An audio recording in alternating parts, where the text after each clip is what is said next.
কোটা আন্দোলনকে ঘিরে আজ সর্বাত্মক অসহযোগ আন্দোলন শুরু হয়েছে। বর্তমান পরিস্থিতি বিবেচনায় রোববার সব ধরনের ভিসা সার্ভিস বন্ধ রাখার ঘোষণা দিয়েছে ঢাকার মার্কিন দূতাবাস। এ সময় মার্কিন নাগরিকদের পরিষেবা সংক্রান্ত অ্যাপয়েন্টমেন্ট বাতিল করা হয়েছে। শনিবার রাতে ঢাকার মার্কিন দূতাবাসের এক ফেসবুক বার্তায় এই তথ্য জানানো হয়।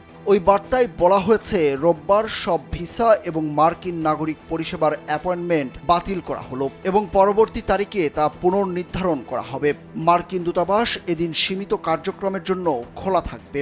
জরুরি ভ্রমণ ইচ্ছুদের জন্য বলা হয়েছে, জরুরি ভ্রমণ পরিকল্পনা সহ আবেদনকারীরা বাংলাদেশের একমাত্র multinational tiles brand RAK ceramics ustraveldocs.com ওয়েবসাইটের মাধ্যমে একটি দ্রুত অ্যাপয়েন্টমেন্টের জন্য অনুরোধ করতে পারবে। এর আগেও সরকারি চাকরিতে কোটা সংস্কারের দাবিতে চলমান আন্দোলন ঘিরে অস্থিতিশীল পরিস্থিতি সৃষ্টি হওয়ায় গত 18 জুলাইও দূতাবাস বন্ধ রাখা হয়।